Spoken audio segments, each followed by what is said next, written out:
Bonjour, nous sommes le mardi 28 septembre 2021 et contrairement à mon habitude de faire ma vidéo, voilà, dans ma salle à manger, hem, parce que la lumière y est correcte et le son y est correct aussi, je vais le faire dans mon bureau, où la lumière n'est pas terrible et où le son n'est pas terrible non plus. Il y a une espèce de réverbération, sans doute parce que la pièce est petite avec, voilà, elle est mansardée avec un toit incliné derrière moi. La raison pour laquelle je la fais ici, c'est parce que j'ai besoin d'un grand écran, d'un écran en tout cas plus petit que sur mon portable que j'utilise en bas, parce que je vais commenter un texte. C'est un texte long, c'est un texte qui fait 22 pages. Je vais pas je vais pas tout lire, je vais vous traduire au passage quelques citations de ce texte. Il s'appelle Our Constitutional Crisis is Already Here. Notre crise constitutionnelle est déjà ici, il faut dire en français, est déjà là. C'est par Monsieur Robert Kagan. Voilà, c'est une tribune libre dans le Washington Post. Ça a paru il y a 5 jours. C'est un texte long, je savais que je voulais le lire et j'ai terminé de le lire ce matin. J'ai eu l'occasion pendant ces 5 jours de voir pas mal de commentateurs parler de ce texte. Ce texte est un texte extrêmement important. Il parle de la fin de la démocratie aux États-Unis en disant qu'elle est déjà là et il appelle à un sursaut. Ce qui est remarquable, c'est la personnalité de ce monsieur. Robert Kagan est considéré comme un grand penseur de la droite, pas de l'extrême droite, mais de la droite dure, de ce qu'on appelle le courant néoconservateur aux États-Unis, celui qui nous a donné la guerre en Irak, probablement celle en Afghanistan aussi, des gens qui ont une politique américaine traditionnelle, mais extrêmement dure, interventionniste. Ce sont des gens aussi qui ont cette représentation que la démocratie américaine, c'est le sommet de tout, c'est le pinacle, et il ne faut pas hésiter à l'imposer à d'autres pays, à d'autres peuples qui n'ont pas le bon jugement de vouloir se rattacher à ça.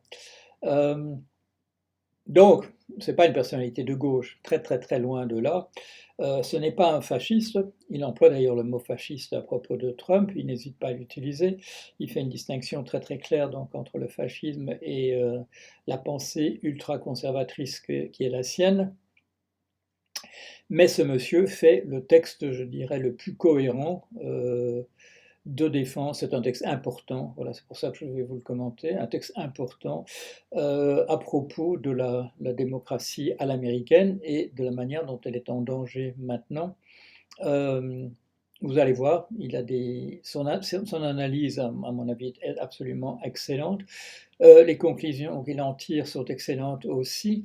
Il ne parle pas, je dirais, de ces idées à propos desquelles je pousserais des cris d'orfraie si elles étaient exprimées en disant que c'est abominable de penser des choses de cet ordre-là. Mais voilà, ce sont parfois les paradoxes de l'histoire, c'est que les personnes qui se lèvent on a vu ça, voilà, je m'interromps, mais on a vu ça pendant la guerre, comme on dit, et c'est vrai, on a vu ça dans la guerre de 40, quand il y a eu, quand les Maurassiens, dont le chef de file actuel est monsieur Zemmour, se sont rattachés au même mouvement de défense de la France contre un envahisseur. Daniel Cordier, voilà, le fameux secrétaire de Jean Moulin, appartenait à cette droite extrême. Euh, mais voilà, il y a des valeurs qui sont communes à ceux qui se considèrent comme des démocrates, pas au sens du Parti démocrate américain, mais comme les défenseurs d'un certain nombre de choses, des libertés, mais pas seulement individuelles, voilà, des libertés pour une nation quant à son avenir. Alors voilà, je vais pas vous lire avec 22 pages, très, très loin de là. J'ai souligné plein de choses. Il y a des pages qui sont presque entièrement soulignées dans des couleurs différentes, mais voilà, il y a quelques passages que je voudrais vraiment vous lire. Voilà. Comme cela a été aussi souvent, si souvent le cas dans d'autres pays où des leaders fascistes sont apparus, euh, leurs opposants ou leurs opposants éventuels sont paralysés dans la confusion et dans la perplexité à l'apparition d'un leader, un chef de file charismatique, autoritaire. Il est question de M. Donald Trump. Pensons à ceux qui ont écrit la Constitution de 1786 aux États-Unis. Il dit ils ont prévu l'apparition éventuelle de chefs démagogues, mais ils n'ont pas inscrit dans les institutions une défense possible contre un culte de la personnalité à l'échelle de la nation. Et ça, pendant les 4 années de la présidence de Trump et dans les 2 livres que j'ai écrits à ce sujet, je vous ai dit à tout moment, quand M. Trump disait: «Est-ce qu'il y a une loi qui m'interdit de m'accorder la grâce présidentielle?» Quand quelqu'un apparaît de cet ordre qui a un mépris total justement pour l'esprit de la Constitution, pour l'esprit de la démocratie, il y a des failles. On n'a pas prévu qu'un tel personnage apparaisse à la tête de l'État aux États-Unis, et les rambardes sont inexistantes. On le voit d'ailleurs maintenant dans l'incapacité de ce pays à traduire en justice cet homme qui a été à la tête d'une insurrection le 6 janvier pour renverser le résultat des élections. Il avait été anticipé que des démagogues au petit pied pourraient apparaître au niveau des États individuels, où il était déjà connu à leur époque qu'ils pouvaient exister et exercer une certaine influence, mais il n'avait pas imaginé que la nation entière, avec ses populations aussi diverses et ses intérêts aussi divergents, pourrait se rallier à un tel personnage. Il avait été imaginé aussi que chacune des 3 branches du gouvernement, l'exécutif, le législatif et le judiciaire, que chacune aurait de son côté le souci de garder avec zèle son propre pouvoir et ses prérogatives. Il n'avait pas été envisagé qu'à travers ces 3 courants apparaîtrait un courant transversal qui voudrait renverser la Constitution. Il y a de très belles illustrations dramatiques que je ne peux malheureusement pas vous montrer. Remarque une conclusion de ce que je viens de dire, the framers, c'est-à-dire ceux qui ont écrit la Constitution, n'avaient pas prévu de mesures contre une véritable usurpation du pouvoir exécutif.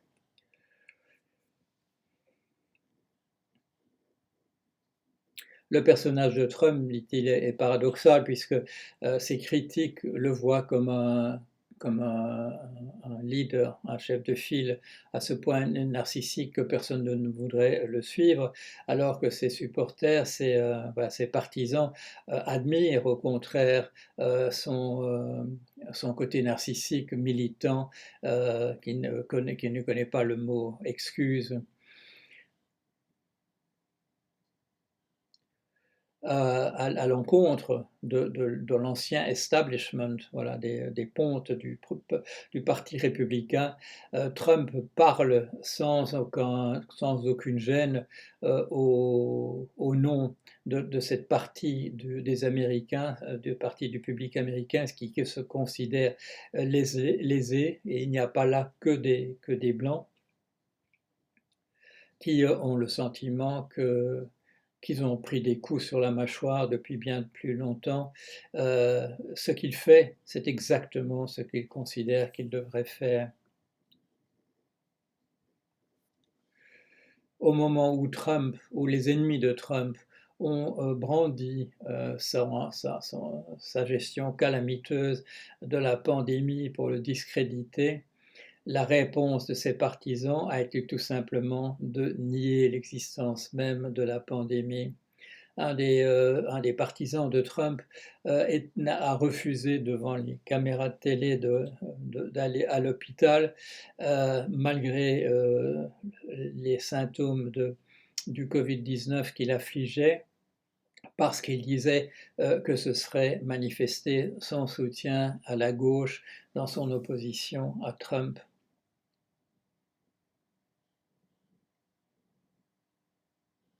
Nous vivions, dit-il Kagan, dans l'illusion que chacun des deux grands partis s'accorderait sur ce principe qu'il est possible, au sein d'un système démocratique, de travailler ensemble, même si une partie, un des deux partis dans ce système bipartis aux États-Unis est dans l'opposition, et qu'il dispose des pouvoirs de contrer ce que fait le parti au pouvoir en dépassant éventuellement même les limites traditionnelles.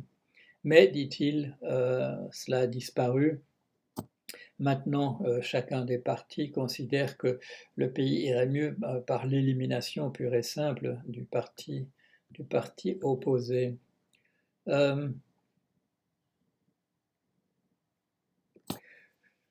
Il explique longuement ce que les Américains savent, c'est que donc le Parti républicain au niveau local modifie les lois pour rendre de plus en plus difficile le vote des électeurs qui voteraient démocrates. Le danger est grand, dit-il, qu'aux élections prochaines, en 2022 législatives, que les républicains reprennent le pouvoir. Je souligne que qu'il est lui un républicain, même de l'aile droite du Parti républicain traditionnel, mais il craint ce qui peut se passer puisque avec comme on vote au niveau local des lois qui trient, qui filtrent les électeurs, on va se trouver, dit-il, avec une situation où le Parti républicain va pouvoir obtenir à nouveau une majorité à la Chambre, qu'elle n'a pas en ce moment. Et à ce moment-là, les three percenters, les oath keepers, c'est-à-dire les milices d'extrême droite, pourront jouer un rôle beaucoup plus actif, dynamique dans les difficultés qui vont apparaître. Les veterans, les anciens combattants parmi eux, qui ont pris d'assaut le Capitole, dire aux policiers qui les interrogeaient qu'ils se battaient pour la seconde fois pour leur pays, ils s'étaient battus une première fois pour leur patrie et ils étaient en train de le faire une seconde fois. Voilà la représentation qui est là. Et, dit-il, on ne pourra pas attendre avec un parti républicain au pouvoir au niveau du Congrès, de l'Assemblée nationale, que ces milices d'extrême droite se sentiraient ne se sentiraient pas plus fortes qu'elles l'étaient à l'époque. Une autocritique, d'une certaine manière, sur son conservatisme, ultraconservatisme à l'intérieur, néoconservatisme à l'intérieur du Parti républicain. Peut-être, dit-il, que en fait le conservatisme américain ne s'est jamais senti à l'aise avec cette expérience américaine d'une démocratie liberal, d'une démocratie libérale ici dans ce sens-là. Je dis dans ce sens-là parce que le mot liberal est souvent utilisé aux États-Unis pour vouloir dire de gauche. Mais une chose est certaine, c'est que depuis que Trump a pris le pouvoir au sein de leur parti, de nombreux conservateurs ont trahi une véritable hostilité contre le cœur même des principes américains. enfin, je dois passer plusieurs pages parce que je n'ai pas retenu de phrase à citer.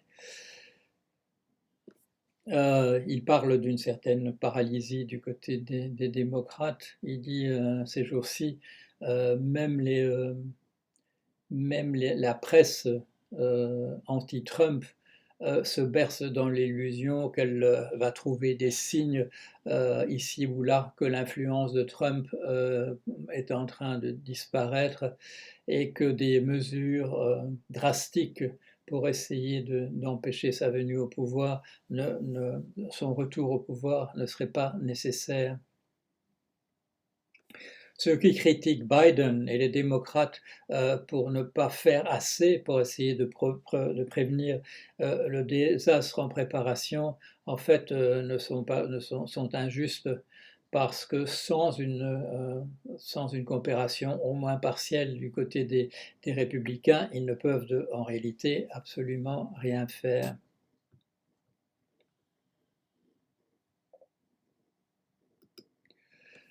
Il dit alors quelques mots sur ces républicains qui semblent se démarquer du trumpisme, mais là il les critique parce qu'il dit voilà, ils ont quand même refusé de travailler avec main dans la main avec les démocrates pour passer des lois qui limiteraient la possibilité pour pour les États au niveau local de trouver des moyens pour renverser les résultats des élections à venir, pour faire sûr, pour assurer que que les États ne vont pas continuer à voter des lois pour limiter les droits de vote, le droit de vote et en particulier des minorités qui par tradition, par affinité votent démocrate et, et que la nation dans son ensemble s'oppose à la subversion du principe fondamental de la volonté populaire. Au cas où Trump l'emporterait, toute opposition à Trump deviendrait extrêmement risquée sur le plan personnel pour pour les républicains qui s'opposeraient à lui, aussi bien que pour les démocrates. Une victoire de Trump aux élections de 2024 impliquerait une suspension, espérons-le, temporaire de la démocratie américaine comme nous l'avons connue. Nous sommes déjà, dit-il, dans une crise constitutionnelle. La destruction de la démocratie ne viendra peut-être pas de manière effective avant novembre 2024, voilà les prochaines élections présidentielles, mais des pas cruciaux dans cette direction sont en train d'avoir lieu en ce moment même.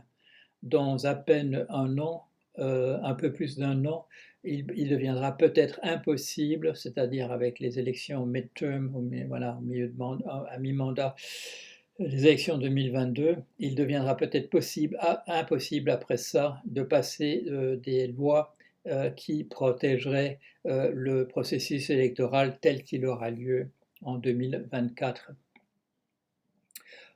Parlant donc des républicains qui manifestent en ce moment une opposition, et à la tête de laquelle se trouve Madame Liz Cheney, la fille de l'ancien vice-président, qui était lui aussi, comme Kagan qui écrit là, un représentant du courant néoconservateur. Il donne là quelques conseils à l'opposition anti-Trump à l'intérieur du Parti républicain. Romney et compagnie ne doivent pas nécessairement abandonner leur parti. Ils peuvent s'ériger en un groupe qui s'appellerait les républicains constitutionnels, comme l'exige en fait l'urgence actuelle, et devraient essayer de constituer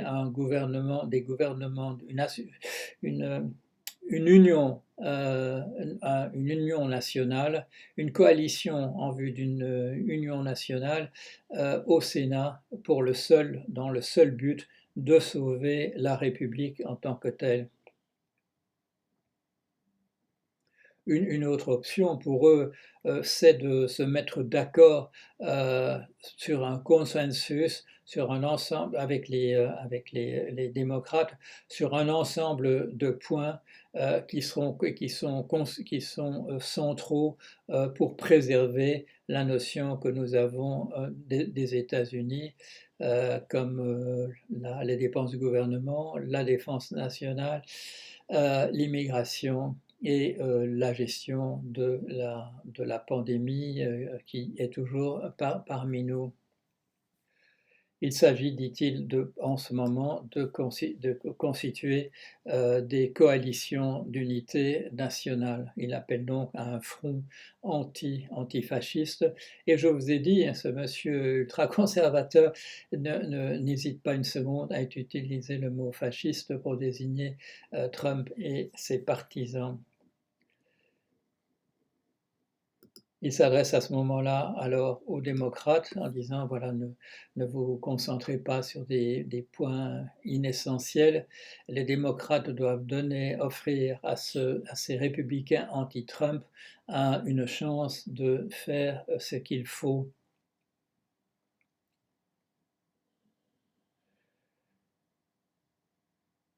S'adressant donc à ces républicains qui représentent une opposition à Trump, il termine en disant est-ce qu'il ne vaudrait pas mieux se battre pour la démocratie que de se laisser sombrer quietly, calmement, dans la nuit? Et là, chaque Américain aura reconnu, et d'ailleurs toute personne qui a vu le film Interstellar au cinéma s'en souviendra de ce poème fameux, poème américain de Dylan Thomas, qui s'appelle do not go gentle into that good night. Ne vous laissez pas sombrer gentiment, sans protester, dans cette bonne nuit. Rage, rage against the dying of the light. Il ne le dit pas, mais bon, chacun aura entendu dans ces derniers vers, aura entendu en écho à ce qu'il dit, ce dernier vers du poème de Dylan Thomas. Rage, rage contre la mort de la lumière. Voilà, il est paradoxal, bien entendu, que ce soit un bonhomme de droite extrême qui s'élève pour écrire ce texte admirable. Si vous comprenez l'anglais, lisez-le. C'est 22 pages, mais il n'y a rien jeté. Et si vous ne comprenez pas l'anglais, prenez le texte, mettez-le dans DeepL et vous aurez une excellente traduction. Il y aura peut-être un petit passage ici ou là qui vous paraîtra un peu rugueux, mais le sens général vous apparaîtra. Voilà, c'est l'histoire en train de se faire sous nos yeux. C'est un moment dramatique quand un ultra-conservateur aux États-Unis dit que la démocratie est en danger. C'est sans doute, c'est pas plus important, mais c'est plus inattendu que quand la gauche le dit, parce que c'est dans ses habitudes de dire cela, non sans raison. Mais là, pour qu'un personnage donc, comme ce monsieur Kagan s'élève, lui, il faut véritablement que la nation soit en danger. J'ai déjà fait plusieurs vidéos avec des titres de ce type-là pour les États-Unis, en parlant d'un pays à la dérive. C'est un pays à la dérive, c'est un pays au bord de la guerre civile. Et voilà, je ne suis pas le seul à le penser, mais là c'est très très très bien dit. J'aurais aimé, j'aurais pas été capable d'écrire cela comme cela, parce qu'il a en plus voilà, l'intuition en plus de moi, une intuition sur l'histoire des États-Unis au cours depuis 1786, qui n'est pas mon cas, bien que je fasse voilà, des efforts pour rester bien informé sur ce pays et sur les dangers qui le menacent, parce que voilà, j'ai vécu, j'y ai vécu, c'est quoi, 12 ans récemment, et voilà, et comme j'ai fait d'habitude, je me suis intéressé de très très très près de l'intérieur à sa politique locale. C'est une chose que je ne peux jamais m'empêcher quand je suis dans un pays, c'est de voilà, participer à changer les choses dans la bonne direction. Allez, à bientôt.